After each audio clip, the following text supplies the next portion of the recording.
Hey everybody, this is Sherry Eccles. I'm here today with Dr. Colleen from At Peace BCS.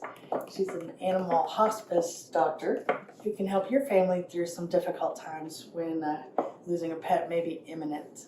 Thanks for coming today. I appreciate you coming to share what you do for the animals. Thanks so much, Sherry. It's great to get to sit down with you again and talk about something really important to my heart. A little less wind in the background. A little less wind in the background, yes.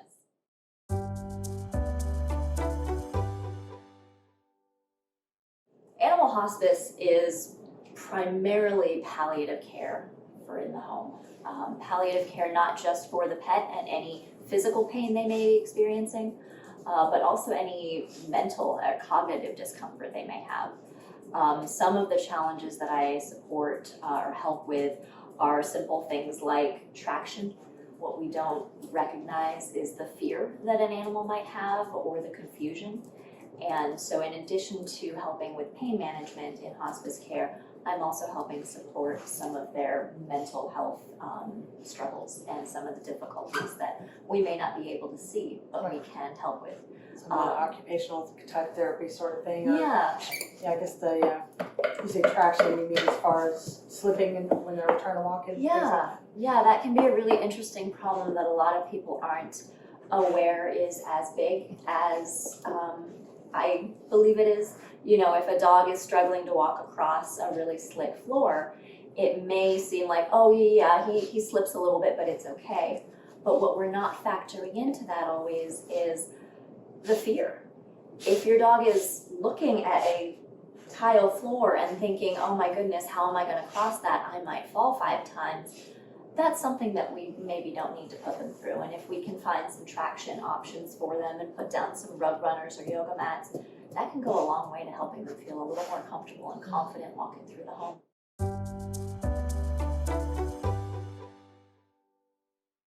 That's a great question. So for my services, I'm an in-home hospice veterinarian.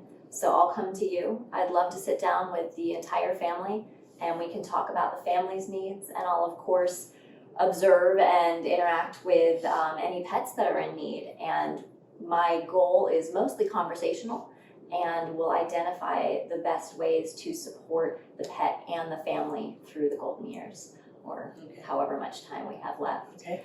Palliative care can include medications, supportive devices within the home, simple ideas and suggestions to help the family figure things out and work and interact better with the pet and not lose that human-animal bond in these difficult times. Yeah. Lots of ideas and talking, and also just me being ever present as support.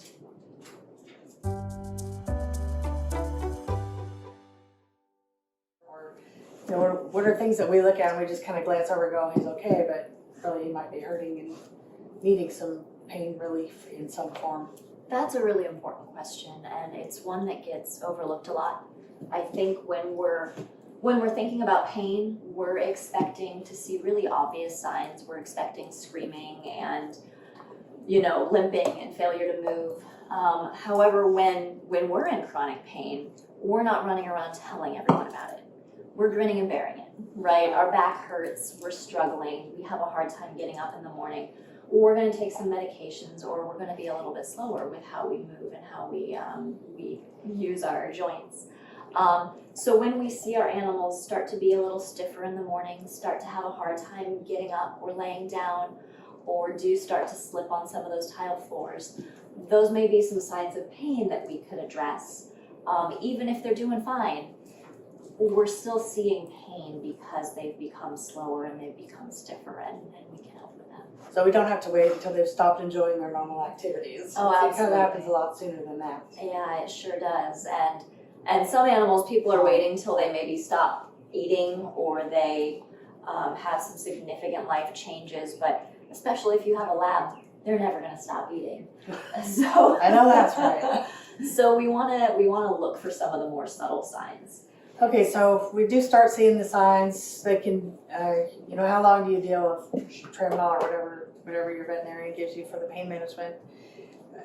When do we know that it's time to bring in more intensive palliative care? Do we wait until they're, just laying there sad, or is there at some point that's sooner than that we really need to get started with what you're doing here? It's rarely too soon to bring in a hospice-oriented veterinarian, and I work with your primary care veterinarian, so it's more of a supplemental service where I'm helping and understanding everything that the primary care veterinarian has offered you, but I'm also coming into the home with some hospice expertise, and I'm able to make a few more suggestions and supplemental ideas to increase pain management and increase support for you and the pet in the home. So, you being a veterinarian yourself, would you also be prescribing things, or would you, how would that work? Would both doctors prescribe? Well, that's a great question. The prescribing is going to depend on the primary care veterinarian. When I am working with a primary care veterinarian and we have a good working relationship, I prefer for them to double check all of the medication ideas and prescribe anything that they agree with and want to have on board. If there isn't a primary care veterinarian or that relationship has become fractured, I'm capable of and happy to fill any prescriptions.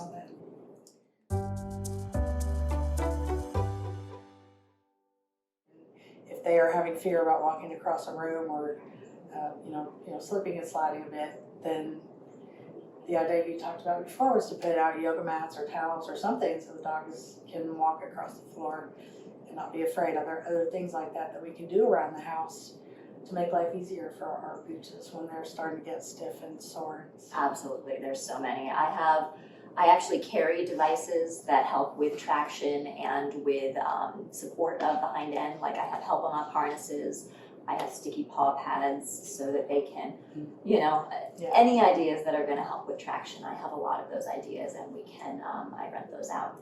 As well as really simple changes like potty pads to help if they're urinating indoors, or washable furniture covers, things that are going to help a little bit with the human-animal bond, because sometimes that cleanup process can be really challenging.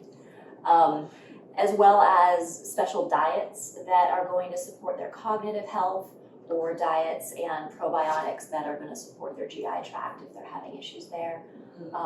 And one of my favorite things is medications that the primary care veterinarian may not know they can give or may be afraid to give based on blood work.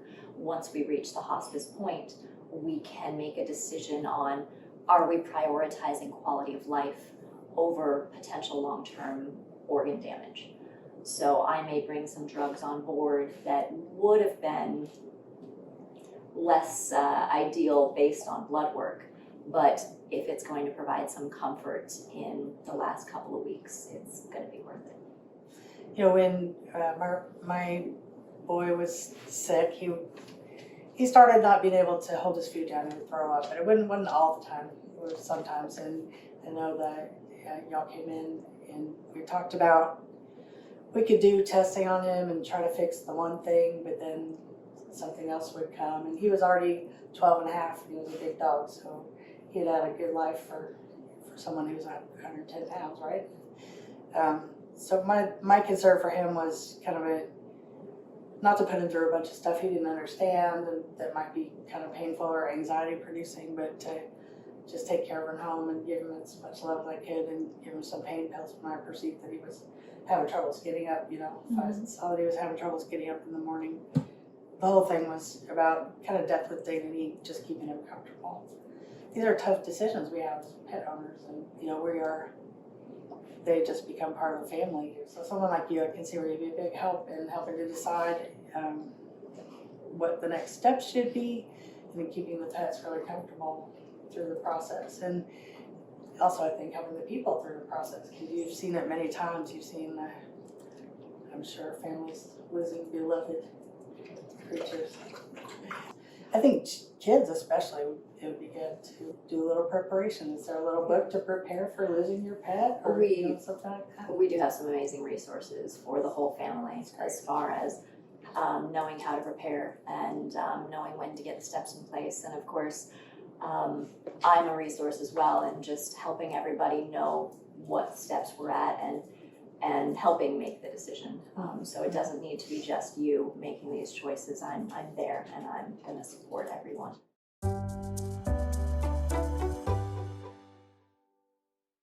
So the local company is At Peace BCS. So I do have a website and, a local area phone number. Texting can sometimes be the best way to reach out because we have all of the communication. It can be such a difficult and stressful time that I know that sometimes having everything written down can be a little easier because you can go back and refer to it. Absolutely. So I've found that to be a really good resource and way to communicate. And we appreciate you coming today. Are there more things that I haven't asked about that you can think of that we need to cover? Well, there's going to be hospice options in a lot of cities. Lap of Love is a fabulous resource for people in the Houston or Austin areas. And there's a really growing industry here with the hospice care for pets. So locally, certainly, please reach out to me. But I do want people who are a little further to know that there's a lot of resources and you can search for these those. videos do travel across the country. So if you are in a different area than Bryan College Station, you would Google for pet hospice, Google pet hospice, and see if you can find someone to help you and your family through a very difficult time.